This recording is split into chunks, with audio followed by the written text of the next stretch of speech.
الحمدللہ رب العالمین والصلاة والسلام علی سید الانبیاء والمرسلین اما بعد فاعوذ باللہ من الشیطان الرجیم بسم اللہ الرحمن الرحیم واحسن منک لم تر قط عینی واجمل منک لم تلد النساء خلقت مبرأ من کل عیب کأنک قد خلقت کما تشاء فداک امی و ابی یا رسول اللہ صلی اللہ علیہ وآلہ وسلم۔ دیکھنے والی آنکھوں کو، سننے والے کانوں کو، اور خصوصاً مشرق و مغرب، شمال و جنوب میں بسنے والے اہل مسلم، اہل حق اور تمام عاشقان رسول صلی اللہ علیہ وآلہ وسلم کی بارگاہ میں السلام علیکم ورحمۃ اللہ وبرکاتہ۔ ناظرین اکرام، میں ہوں قاری محمد عمر ربیع قادری اور آپ دیکھ رہے ہیں دبنگ نیوز کی سکرین پر رمضان المبارک کی خصوصی ٹرانسمیشن شان رمضان عمر ربیع کے ساتھ۔ یقیناً آپ نے ماہ رمضان المبارک عشرہ رحمت کی ایک اور سحر کو خوش آمدید کہتے ہوئے اس وقت اللہ کی جو رحمتوں کا نزول ہوتا ہے ان کو آپ نے ضرور سمیٹا ہوگا۔ ناظرین مکرم، آج 10 رمضان المبارک ہے، عشرہ رحمت ہے، اور آج یوم وصال ملکہ مکہ سیدہ طیبہ طاہرہ عابدہ ام المؤمنین حضرت سیدہ خدیجۃ الکبریٰ رضی اللہ تعالی عنہا، ان کا آج وصال کا دن ہے۔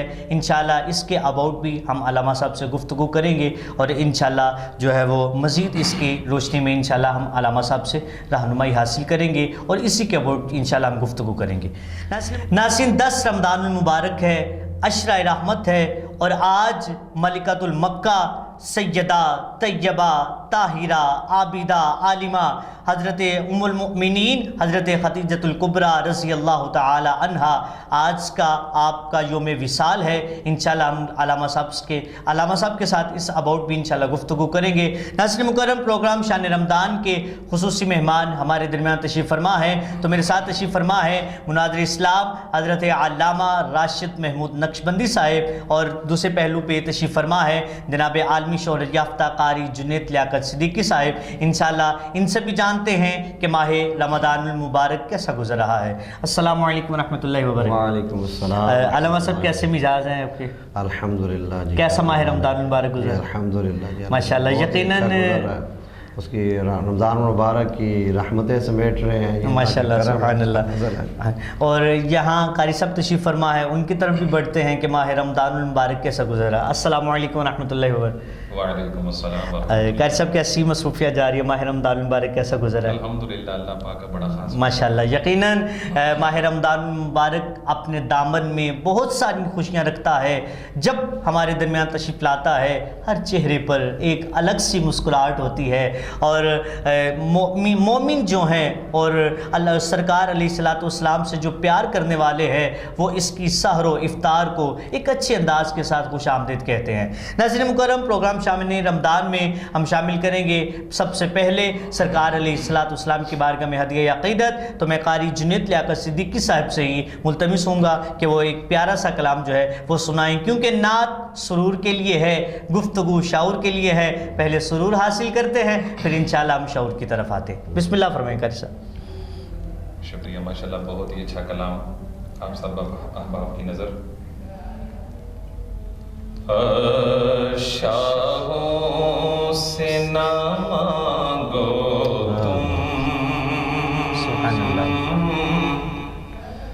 نا چیز یہ کیا دیں گے، شاہوں سے نہ مانگو تم، نا چیز یہ کیا دیں گے، مانگو میرے آقا سے، سبحان اللہ، سلطان بنا دیں گے، مانگو میرے آقا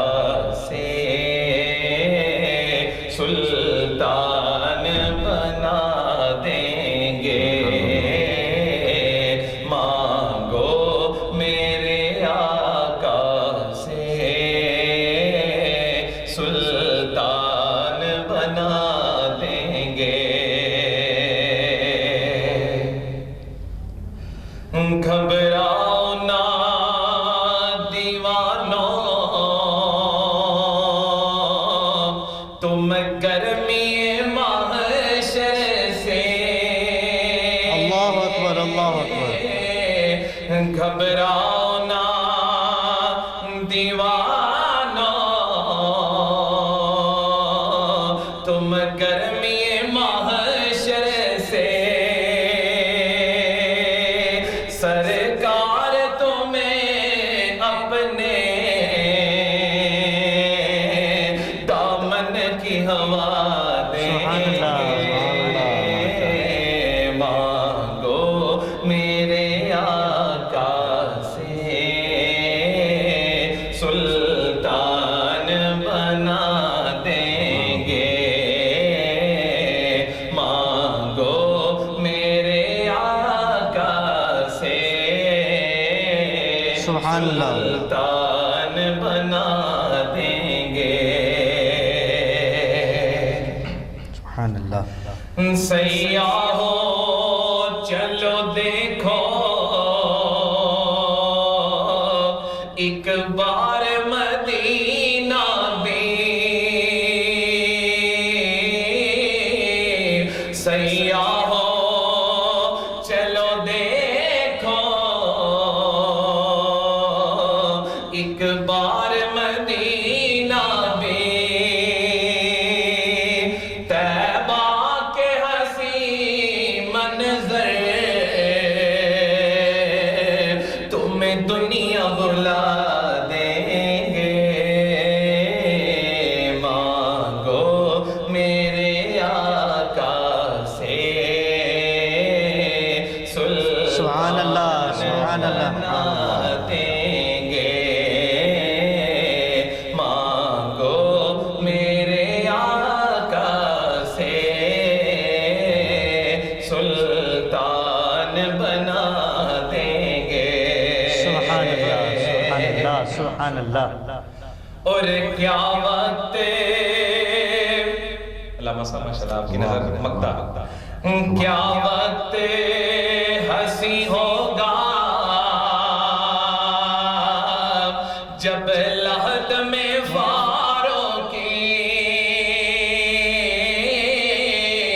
کیا وقت ہنسی ہوگا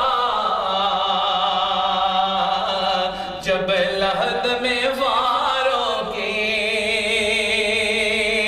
وہ چہرہ انور سے سب پردے ہٹائیں سبحان اللہ مانگو میرے آقا سے سلطان بنا دیں گے سبحان اللہ مانگو میرے آقا سے سلطان بنا دیں گے سبحان اللہ یقیناً بے شک قاری صاحب نے بہت خوبصورت کلام پڑھا. کون دیتا ہے دینے کو منہ چاہیے, ارے دینے والا ہے سچا ہمارا نبی. میرے آقا صلی اللہ علیہ وآلہ وسلم قطرے کو بھی دریا بنا دیتے ہیں, ذرے کو صحرا کر دیتے ہیں. حضرت ابوبکر آئیں آقا صدیق اکبر بنا دیتے ہیں, عمر آئیں حضور فاروق اعظم بنا دیتے ہیں, عثمان آئیں آقا ذو النورین بنا دیتے ہیں, حضرت علی آئیں آقا شیر خدا بنا دیتے ہیں, اور بات مختصر کرتے ہیں بلال آئیں آقا کعبے کی چھت پہ کھڑا کر دیتے ہیں. ناظرین مکرم یقیناً بہت خوبصورت کلام ہمارے قاری صاحب نے پیش فرمایا, اللہ ان کو سلامت رکھے. تو آئیے ہم اپنے عنوان کی طرف آتے ہیں.